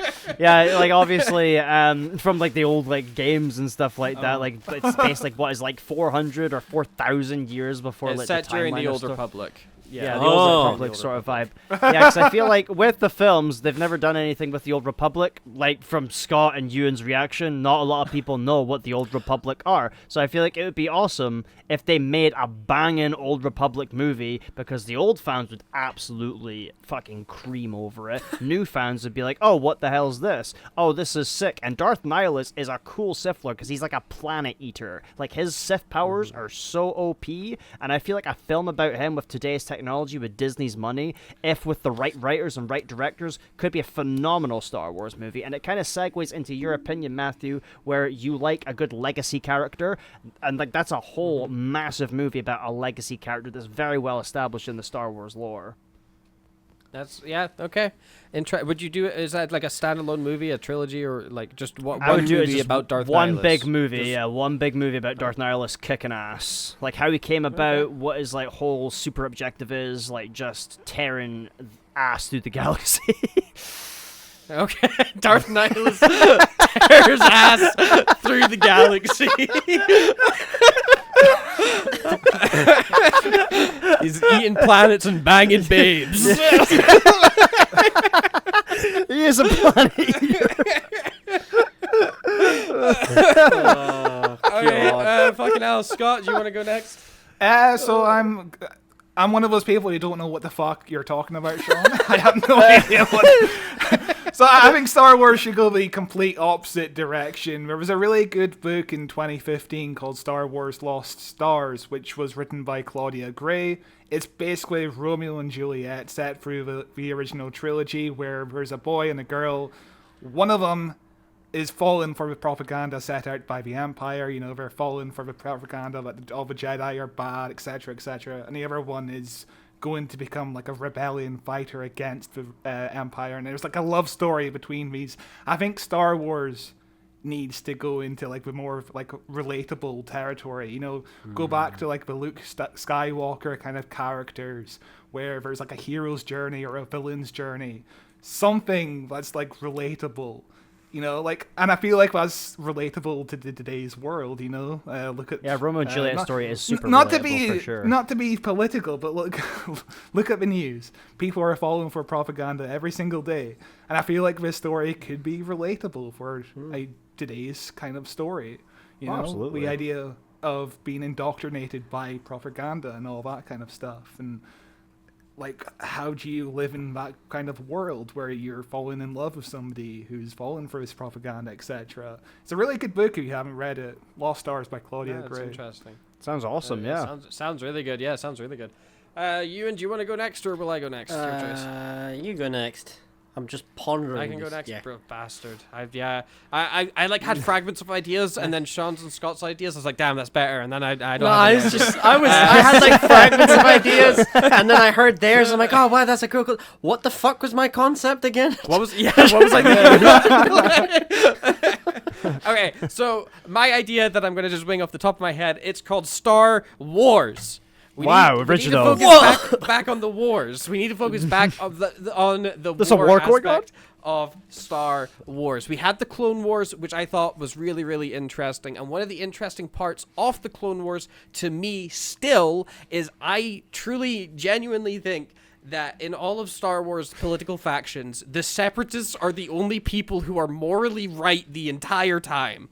They do not use a slave army. They see the Emperor for what he is, and they realize that the Republic can no longer be trusted, and they want to secede from it and form their own government. I would set a film during the prequel era, maybe following an individual person who is in the Republic, and he starts losing faith, and it's got that political element to it that you're kind of talking about, Scott, in the Republic, and we get that flipped perspective, and we learn more about the Separatists. What makes the Separatists tick? There's a really interesting quote from, I think, the Count Dooku book. Quote on I wanna pull up that I think is really interesting. That's not the right fucking what? I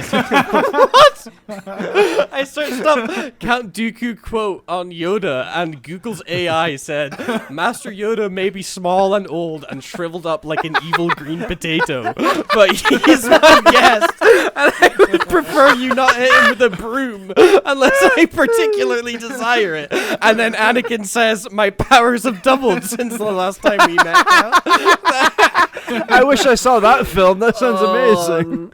Oh my god. No, but the quote specifically I'm thinking about is, the Jedi Order's problem is Yoda. No being can wield that kind of power for centuries without becoming complacent at best or corrupt at worst. Yeah. He has no idea that it's overtaken him. He no longer sees all the little cumulative evils that the Republic tolerates and fosters, from slavery to endless wars, and he never asks, why are we not acting to stop this? Live alongside corruption for too long and you no longer notice the stench. The Jedi cannot help the slaves of Tatooine, but they can help the slave masters. And I think bringing in that perspective of someone who can see that, comes in from that separatist kind of mindset, could be an interesting film and a unique perspective that we never really see in Star Wars. Yeah, absolutely. And obviously we do remember the Jedi weren't perfect either. They had a lot of morals and codes and rules that, you know, they're not allowed to show this is why Luke affection or Skywalker's feelings. so interesting in The Last Jedi, Sean! Because he realizes this! Oh shit, I touched the nerve. Whoopsie. Ewan, you're up. That's a short right there. That's why it's good! That's why! I accidentally ended up doing a pitch like right at the beginning of the episode, so I'll kind of just like because that's what I want to see. Rehash more. it. Rehash. I've said the word rehash too many times now. I'm making myself look like a dickhead. Quote in the episode. I mean, Thank you, Scott. I love you too. It's been a wonder talking to you for almost 2 hours. I can't wait to keep doing that and me slowly lose the will to live. Anyway, Star Wars. I really enjoy like the exploring more of the lore of the world and how the Force works. I really like the concept that Lucas was gonna go down, which was exploring more, I think, concept called the Wills, which is really going into exploring like the midichlorians and how the Force in general works, and how the beginning quote at the beginning of every single episode, every movie, a long time ago in a galaxy far, far away, the person telling the story is the Wills. So it may be too grand of a thing to start off a new trilogy about. His original concept was to sort of do what the sequels ended up doing, which is touching on the originals characters like Leia, Luke, Han, all of them. But I do quite like the idea of just telling a new story. Yeah, I just either setting it further ahead, maybe somewhere else entirely, or even that's why I like The Mandalorian, because it was purely because it felt fresh. It was setting it in a time zone I was like, okay, they've not really explored that much really in like the main like canon of Star Wars, like the movies or like big line TV shows, is the time after the originals but before the sequels. Because it had been explored. I think that The Force Awakens did so badly. It was just skipping over the Republic era and just going straight into the Empire's back lol. So yeah, it just felt that's I'm why. tuning into what you're saying. So, that's why I'm like, I can also understand the risk of setting it like really far ahead, because then you've got even less of a chance of like legacy characters and such coming back in and things like that. So I don't know. I also like Sean's idea of like setting it even far back. Darth Nihilus banging babes. Exactly. Yeah, I understand. Planet banging babes. It would be a phenomenal movie. It would sell. It would absolutely sell. I understand that's what the Mandalorian and Grogu tried to do, was like springboard. They tried to bang babes. Yeah.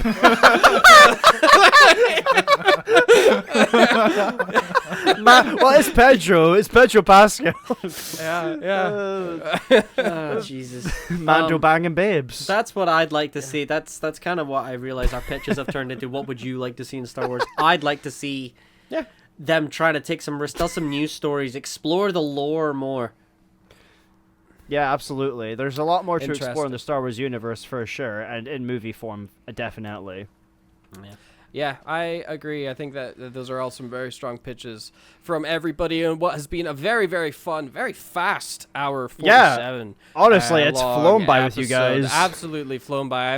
I'm like so hot from laughter. Like I'm sweating. Me too. Right. Yeah, like it is a million degrees in this office. I finished my drink like half an hour ago, and I'm just dying sitting here.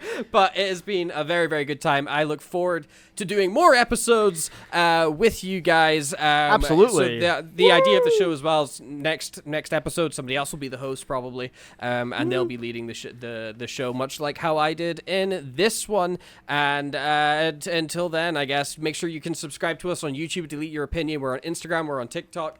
I think that's everywhere we are. You can listen to us on Spotify. Probably I've set that up as well. So nice. You can Sick. consume Delete Your Opinion everywhere that you like to consume podcasts. Please leave comments. Let us know your thoughts on Star Wars. Let us know your feedback on the show. We want to get as much engagement on this as possible. We want to hear your opinions so that we absolutely. Can delete Let them us know from in the comments below what your thoughts on Star Wars is. Do you like it? Do you hate it? Do you agree with Ewan's odd opinions? Who knows? Or like me, do you want to delete everything you've just fucking said for the last hour? Please join me in my suffering. Exactly. Please.